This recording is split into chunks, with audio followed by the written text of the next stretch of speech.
എന്റെ ഒരു സുഹൃത്ത് പറയായിരുന്നു, നിങ്ങൾ പോഡ്കാസ്റ്റ് തുടങ്ങി, ഞാൻ അതൊക്കെ കഴിഞ്ഞ എപ്പിസോഡ്, അതായത് പുള്ളിക്കാരൻ കൊച്ചിയിലാണ്, വണ്ടി ഓടിച്ചു പോവാണ്, ഓഫീസിൽ നിന്ന് ഡ്യൂട്ടി കഴിഞ്ഞ് വണ്ടി ഓടിച്ചു പോവാണ്. കൊച്ചി അറിയാമല്ലോ, ബ്ലോക്ക് 1 മണിക്കൂർ 1.5 മണിക്കൂർ പറഞ്ഞ് നിങ്ങളുടെ ഈ 15 മിനിറ്റ് 20 മിനിറ്റ് ഉള്ളി ഇത് കേൾക്കുന്നത്. കുറച്ചുകൂടെ ഒരു മണിക്കൂർ ഇട്ടാലും ഞങ്ങൾ കേൾക്കാം, കാരണം ഞങ്ങൾക്ക് ഇഷ്ടംപോലെ സമയമുണ്ടെന്ന്. ബ്ലോക്കിനകത്ത് പെടുന്നു. അപ്പൊ അവര് ഇപ്പം ഈ പറഞ്ഞ പോലെ യൂട്യൂബ് വീഡിയോസോ അല്ലെ TV പോലും കാണാത്ത ആൾക്കാരാണ്. പക്ഷെ അവര് ഇങ്ങനെ ഡ്രൈവ് ചെയ്തൊക്കെ പോകുമ്പോ ഇങ്ങനെയുള്ള ഓഡിയോ ആണ് കേൾക്കുന്നത്. അത് യൂട്യൂബിന്റെ ഈ പറയുന്ന ഓഡിയോ സംഭവങ്ങളുണ്ട്. യൂട്യൂബ് തന്നെ ഇപ്പൊ പോഡ്കാസ്റ്റ് കാറ്റഗറി ഉണ്ട്. അപ്പൊ അത് എന്തുകൊണ്ട് പണ്ട് ഇതില്ലായിരുന്നു? എന്തുകൊണ്ടാണ് യൂട്യൂബ് തന്നെ അത് കൊണ്ടുവന്നത്? യൂട്യൂബിന് അറിയാം ഇനി എന്താണ് 2025 ഇപ്പൊ ഞാൻ പറയില്ലേ 10-15 ചാനൽസ് മലയാളത്തിൽ കിടപ്പുള്ളൂ. അത് കൂടുതലും ട്രേഡിംഗ് ഒക്കെ ആയിട്ടുള്ള ചാനൽസ് ആണ്, പോഡ്കാസ്റ്റ് ചാനൽസ്. അതല്ലാതെ ജനറൽ കാറ്റഗറി ഉള്ള ചാനൽസും ഉണ്ട്.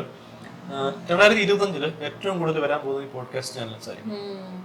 അപ്പോ ശരിക്കും കാഴ്ചയിൽ നിന്ന് ആളുകള് കേൾവിയിലേക്ക് നമ്മളൊരു ബ്ലോഗ് ഒക്കെ ചെയ്യുകയാണെങ്കിലും ബ്ലോഗേഴ്സിന്റെ ഒക്കെ ഒരു ടൈം ഏകദേശം തീർന്നോണ്ടിരിക്കുക. കാരണം എല്ലാവരും കണ്ടു കഴിഞ്ഞ് കണ്ടന്റ് ക്ഷാമമൊക്കെ നേരിടാൻ തുടങ്ങി. പിന്നെ ഇപ്പൊ ഒരുപാട് ഈ പ്രൊമോഷൻസിലേക്ക് വന്നപ്പോൾ ഇത് തന്നെയാണ്. അതായത് ഈ പ്രൊമോഷന്റെ കാര്യം പറയുമ്പോൾ അതിനകത്ത് വലിയ സ്കാമിങ് ഉണ്ട്. അതായത് എനിക്ക് 10 ലക്ഷം സബ്സ്ക്രൈബേഴ്സ് ഉണ്ട് എന്ന് പറഞ്ഞിട്ട് അവിടെ ചെന്ന് നമ്മള് അവരെ കൺവിൻസ് ചെയ്ത് 1 ലക്ഷം 2 ലക്ഷം 3 ലക്ഷം രൂപയാണ്. ചെറിയ തുകകളൊന്നും ഇല്ല. പണ്ടൊക്കെ ഞങ്ങൾ 10,000 രൂപയ്ക്കൊക്കെ പണ്ട് ചെയ്യുന്ന സമയമുണ്ട്. ഇപ്പൊ പ്രമുഖ ആൾക്കാര് കുറെ വ്യൂസ് വരുമ്പോ തന്നെ ഈ ഇതുപോലെ വലിയ ഫണ്ട് മേടിക്കും. പക്ഷെ 10 ലക്ഷം സബ്സ്ക്രൈബേഴ്സ് ഉണ്ടെന്ന് പറഞ്ഞിട്ട് കാര്യമില്ല. ശരിക്കും ഇതിനകത്തുണ്ടല്ലോ, നമുക്ക് എത്ര ഫോളോവേഴ്സ് ഉണ്ടെന്നോ സബ്സ്ക്രൈബേഴ്സ് ഉണ്ടെന്നോ പറഞ്ഞിട്ട് കാര്യമില്ല. നമുക്കിപ്പം ഓൺലൈൻ വരുമാനം മാത്രം നോക്കുന്ന ഒരാളാണെങ്കിൽ ഈ വ്യൂസ് നോക്കിയിട്ടേ കാര്യമുള്ളൂ. നമ്മള് എത്രയോ ചാനൽസ് മില്യൺസ് ഫോളോവേഴ്സ് ഉള്ള ചാനൽസ് ഉണ്ട്. പക്ഷെ അതിന് താരതമ്യം ചെയ്യുകയാണെങ്കിൽ അത്രയും വലിയ വരുമാനം അവർക്ക് വരുന്നില്ല. അങ്ങനെ ഒരു കാര്യമുണ്ട്. ചിലത് 10,000 സബ്സ്ക്രൈബേഴ്സേ ഉള്ളൂ, പക്ഷേ 1 മില്യൺ വ്യൂസ് കിട്ടിയാൽ ലാഭം അതാണ്. അപ്പൊ ഈ പറഞ്ഞ പോലെ ഇനി 2025 ഈ വ്ലോഗിങ് സംഭവങ്ങൾ കുറച്ച്. അപ്പൊ എനിക്ക് തോന്നുന്നു എല്ലാവരുടെയും കാഴ്ചശക്തി കുറച്ചും കൂടെ ഇതാവും. പക്ഷെ വേറൊരു പ്രോബ്ലം വരുന്നത്, ഇപ്പൊ എല്ലാരും ഇയർബഡ്സ് വെച്ചിട്ടല്ലേ കേൾക്കുന്നത്. അത് വലിയൊരു പ്രശ്നത്തിലേക്കാ പോയിക്കൊണ്ടിരിക്കുന്നത്. കാരണം നമ്മുടെ കേൾവി ശക്തി അടിച്ചു പോകുന്നത്. ഇപ്പൊ ഇത്ര നാളും യൂട്യൂബും ഇതെല്ലാം കണ്ട് നമ്മുടെ കണ്ണാണ് അടിച്ചു പോയി നമ്മൾ തിരിച്ച് കേൾവിയിലേക്ക് വരുമ്പോ ഒരു കാര്യമുണ്ട്. TV കാഴ്ച കുറഞ്ഞു ഒരുപാട് ആൾക്കാര്. ഇപ്പൊ നമ്മുടെ പ്രമുഖ ന്യൂസ് ചാനൽസ്, നമ്മളിപ്പോ ഞാനൊക്കെ വാർത്ത കാണുന്നത് മൊബൈലിൽ കൂടെ. TV കാണുക എന്നുള്ള പരിപാടി കുറെ കാലങ്ങളായിട്ടില്ല. പിന്നെ നമുക്ക് എന്തെങ്കിലും തോന്നിയ സമയം കിട്ടിയാൽ ചിലപ്പോ പാട്ടിന്റെ പരിപാടിയോ പ്രത്യേകിച്ച് വൈകിട്ടത്തെ ചർച്ചകളൊന്നും നമ്മളതൊക്കെ അങ്ങ് സൈഡാക്കി കളഞ്ഞു. അതുണ്ട്, ഒരു കാറ്റഗറി പീപ്പിൾ അതുണ്ട്. പക്ഷെ മജോറിറ്റി പണ്ട് ആൾക്കാർ TV കാണുന്നവരായിരുന്നു. ഇപ്പോഴാണ് ആൾക്കാർ TV കാണുന്നതെന്ന് മാറി മൊബൈലിലേക്ക് പോയി. ഈ പറയുന്ന ന്യൂസ് എല്ലാം മൊബൈലിൽ കാണും. അപ്പം എന്റെ സുഹൃത്ത് പുള്ളി ഹൈ ഹോസ്പിറ്റലിലാണ് വർക്ക് ചെയ്യുന്നത്, അതിന്റെ മാനേജറായിട്ട് വർക്ക് ചെയ്യുന്നത്. അപ്പൊ അവര് പറയായിരുന്നു, ചെറിയ പിള്ളേര് ഇപ്പം മാതാപിതാക്കൾ കാണിക്കുന്ന ഒരു ഗുരുതരമായിട്ടുള്ള ഒരു മിസ്റ്റേക്കാണ്. ഫുഡ് കഴിക്കാനൊക്കെ ആയിട്ട് അല്ലെങ്കിൽ അമ്മമാരൊക്കെ കിച്ചണിൽ വർക്ക് ചെയ്യുമ്പോൾ പിള്ളേരെ സൈഡാക്കാൻ വേണ്ടി ഒരു മൊബൈലും കൊടുക്കും, കാർട്ടൂൺ കയ്യിൽ കൊടുക്കും. ഇവരുടെ ചെറിയ ഇതാണ് ഇതിന്റെ വരുന്ന ബ്ലൂറേ എന്ന് പറഞ്ഞ ലൈറ്റ് ആണ് നമ്മുടെ മൊബൈലിൽ വരുന്നത്. ഇത് ചെന്ന് കണ്ണിന്റെ കാഴ്ച നല്ലതുപോലെ കളയുന്നു. ഇത് ഇപ്പോ OP-യിൽ വരുന്നു, ഐ ഹോസ്പിറ്റൽസില് OP-യിൽ വരുന്നതിൽ കൂടുതലും ഈ പറഞ്ഞ യങ്സ്റ്റേഴ്സും പിള്ളേരുമാണ്. ഇതൊരു ഡേഞ്ചർ ആയിട്ടുള്ള ഒരു കാര്യമാണ്. ഈ പറഞ്ഞ പോലെ തന്നെയാണ് ഈ പറഞ്ഞ ഇയർപോഡ് എനിക്കൊന്ന് ഇപ്പൊ ഏത് യൂത്തിന്റെ ചെവിയിൽ നോക്കിയാലും ഇയർപോഡ്സ് ആണ്. ഇതിനകത്ത് സൗണ്ട് ഭയങ്കര ഹൈ ആയിട്ട് വെച്ചിട്ടാ അത് പുതിയ മോഡൽസ് നമ്മുടെ കേൾവി ശക്തി തന്നെ പോകുന്നത്. പുതിയ മോഡൽസ് വരുന്നത് ഹൈ ഫ്രീക്വൻസിയിലാണ് വരുന്നത്. അത് ഇനിയിപ്പോ ഈ പറഞ്ഞ ഐ വിട്ട് ഇനിയിപ്പോ ചെവിയും കൂടെ അടിച്ചു പോകുന്ന രീതിയിലേക്ക് വരും. അപ്പോഴത്തേക്ക് ഇനി പുതിയതെന്തെങ്കിലും വരുമായിരിക്കും അല്ലെ? ഇപ്പൊ നമ്മളിപ്പോ ഈ പറയുന്ന റേഡിയോ ഒക്കെ ആണെങ്കിലും നമ്മൾ ചെവിയിൽ ഇയർപോഡ് വെച്ചിട്ടല്ല കൂടുതൽ ആൾക്കാർ അത് കാണുന്നത്, മീൻസ് കേൾക്കുന്നത്. എവിടെയെങ്കിലും വെച്ച് ഇപ്പൊ ഒരു പ്രമുഖ മാളില് ഞാൻ ഈടപ്പോ തന്നെ അതിന്റെ ഈ ഇലക്ട്രോണിക്സ് വിൽക്കുന്ന അവിടെ ഇത്രയും കാലം ഞാൻ റേഡിയോ കണ്ടിട്ടില്ല അവിടെ.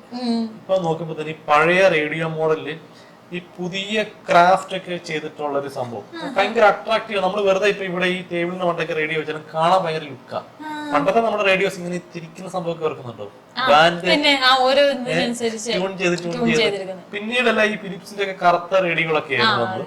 ഇപ്പൊ അതേപോലത്തെ റേഡിയോസിനെ പുതിയതാക്കി.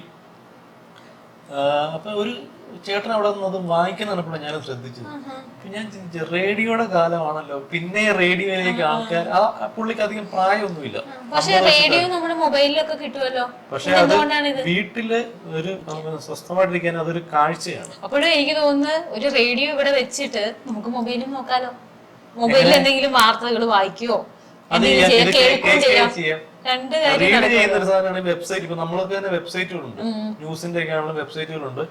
അപ്പൊ അങ്ങനത്തെ ഒരു വാർത്ത വേണേ വായിക്കുക, ഒരു പാട്ട് അവിടെ വേണിട്ടുണ്ട്, അങ്ങനെ പല രീതിയിൽ ഇങ്ങനെ പോയിക്കൊണ്ടിരിക്കുകയാണ്. അപ്പൊ ഇനിയും മാറ്റങ്ങൾ ഇങ്ങനെ വന്നുകൊണ്ടിരിക്കുക. എന്തായാലും ഇപ്പൊ ഒരു കാര്യമുണ്ട്, നമ്മളിപ്പം പ്രമുഖ മാധ്യമങ്ങളുടെ ഇത് പറഞ്ഞപ്പോഴേ ഞാനൊരു കാര്യം പറഞ്ഞത്, 2018 കാലമാണെന്ന് എനിക്ക് തോന്നുന്നു. ഇന്ന് യൂട്യൂബൊക്കെ ഞാൻ പറഞ്ഞില്ലേ, ജിയോ വന്നു, ഒരു രണ്ടാമത്തെ ഒരു വിപ്ലവമാണത്. ഒരുപാട് ആൾക്കാർ യൂട്യൂബിലേക്ക് വരും, സോഷ്യൽ മീഡിയയിലേക്ക് വരുന്നു. ഒരു പ്രമുഖ മാധ്യമത്തിലെ ഒരു പ്രമുഖൻ ഒരു പുള്ളി അവതരിപ്പിക്കുന്ന ഒരു പരിപാടിക്കകത്ത് പറഞ്ഞു, ഓ യൂട്യൂബേഴ്സ് ഇപ്പൊ കുറെ യൂട്യൂബേഴ്സ് എന്ന് പറയും, ഭയങ്കര പുച്ഛം, ഈ സോഷ്യൽ മീഡിയ ഭയങ്കര പുച്ഛമായിരുന്നു. പേരൊന്നും ഞാൻ പറയുന്നില്ല, പക്ഷെ അവരുടെ ചാനലില് ഈ 2024 ഏറ്റവും കൂടുതൽ സോഷ്യൽ മീഡിയയെ പ്രൊമോട്ട് ചെയ്യുന്നത് അവരുടെ ചാനലാണ്. ഈ സോഷ്യൽ മീഡിയ ഇൻഫ്ലുവൻസേഴ്സ് അവാർഡ് എല്ലാം അവരാണ് കൊടുക്കുന്നത്. പിന്നെ ആ ചാനലിൽ പോലും ഏറ്റവും കൂടുതൽ ഇപ്പൊ റേറ്റിംഗ്, പണ്ട് ബാർക്കായിരുന്നു, ബാർക്ക് ഇപ്പോഴും ഉണ്ടെങ്കിൽ പോലും ഈ റേറ്റിംഗ് നിശ്ചയിക്കുന്ന ഒരു രീതിയും കൂടെ സോഷ്യൽ മീഡിയ, യൂട്യൂബിന്റെ വ്യൂസ്, സീരിയലിന്റെ എത്ര വ്യൂസ് ഉണ്ട്, അല്ലെങ്കിൽ ഇടുന്ന ന്യൂസിന് എത്ര വ്യൂസ് ഉണ്ട്, അത് നമുക്ക് കൃത്യം കൗണ്ട് ആണ് വരുന്നത്. ബാർക്ക് പോലെ നമ്മൾ വെയിറ്റ് ചെയ്തിരിക്കണ്ട, ഏതാണ് ടോപ്പ് റേറ്റിൽ കറക്റ്റ് ഒരു പരിപാടിയുടെ വ്യൂവേഴ്സ് എത്രയാണെന്ന് അറിയാൻ വേണ്ടി പറ്റും. പക്ഷെ അവര് അന്ന് കുറ്റം പറഞ്ഞവര് ഇപ്പൊ അവരതിനെ അവരും ഫുൾ ടൈം ഡിജിറ്റൽ മീഡിയയിൽ ഉണ്ടെന്നുള്ളതാണ്. അത് ഡിജിറ്റലിനെ ഈ ഉപേക്ഷിച്ചുകൊണ്ട് മുന്നോട്ടൊരു പോക്ക് സാധ്യമല്ല. അതിനകത്ത് വേറൊരു കാര്യമുണ്ട്, ഇനി വരുന്ന യുദ്ധങ്ങള് ഡിജിറ്റൽ വാറുകളായിരിക്കും. ഡിജിറ്റൽ വാർ.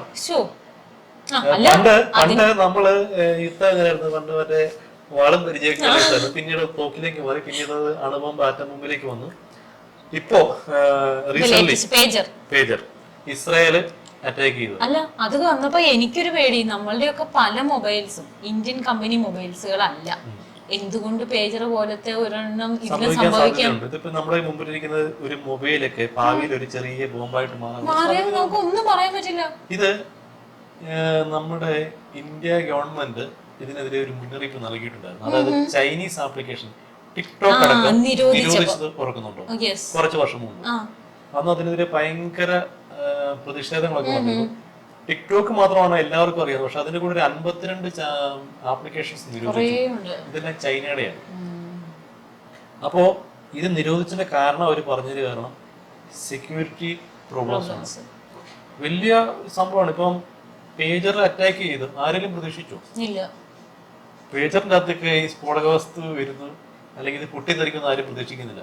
നാളെ വേണം നമ്മുടെ മൊബൈല് ഇതേപോലെ ഒരു രാജ്യത്തിനെ ആക്രമിക്കണം, ആ രാജ്യത്തേക്ക് ഇറങ്ങുന്ന മൊബൈലിന്റെ അല്ല, അവർ ഒറ്റ ക്ലിക്കില് ഇപ്പൊ ആൾക്കാർ ഒരുപാട് പേര് ചിന്തിച്ചിട്ടുണ്ട്. അത് ഒരു പുതിയ യുദ്ധതന്ത്രമാണ്. കാരണം ഇനി അത് ഒരുപാട് ഇസ്രായേൽ എന്ന് പറഞ്ഞാൽ അറിയില്ല, ടെക്നോളജിയില് ഏറ്റവും ടോപ്പായിട്ട് നിൽക്കുന്ന ഒരു ഇതാണ്. അപ്പൊ ചൈന ബാക്കിയുള്ള ഇലക്ട്രോണിക്സ് അങ്ങനെയൊക്കെ സംഭവിക്കുന്നത്, ഇസ്രായേല് ചെയ്യുന്നത് വേറൊരു രീതിയിലാണ്. ഇവരിതിപ്പം ചെയ്തതുകൊണ്ട് തന്നെ മറ്റുള്ള രാജ്യങ്ങൾ ഇനി അവരുടെ വഴിക്ക് പോകും. അപ്പൊ ഈ ഏതൊരു ആണവ നിലയോ ആണെങ്കിൽ പോലും പ്രവർത്തിക്കണമെങ്കിൽ സോഫ്റ്റ്വെയർസ് വേണം. കമ്പ്യൂട്ടർ ഇല്ലാത്ത ഒരു മേഖലയില്ല. അപ്പോ അങ്ങനെയുള്ള കമ്പ്യൂട്ടർ സിസ്റ്റത്തിലേക്ക് നുഴഞ്ഞു കയറി വേണമെങ്കിൽ അവിടെ ഒരു അറ്റാക്ക് നടത്തും. അപ്പോൾ ചേട്ടൻ പറഞ്ഞ പോലെ ഒരു ഡിജിറ്റൽ വാർ, ഇനിയുള്ള യുദ്ധങ്ങൾ എന്ന് പറഞ്ഞാൽ ഡിജിറ്റൽ വാർ ഉള്ള യുദ്ധം കൊണ്ട് തന്നെ ഇവിടെ പൊറുതിമുട്ടിയിരിക്കുക. ഡിജിറ്റലിന് ഈ പറഞ്ഞ പോലെ കണ്ണു പോകുന്നു, ചെവി പോകുന്നു, വാറ് വരുന്നു. ശരിക്കും പറഞ്ഞ ഡിജിറ്റൽ മീഡിയ എന്ന് പറയുന്നത് ശരിക്കും ഗുണമുണ്ട് ദോഷമുണ്ട്. ഇതിൽ ദോഷമാണോ കൂടുതൽ എന്നാണ് എനിക്കിപ്പോ സംശയം.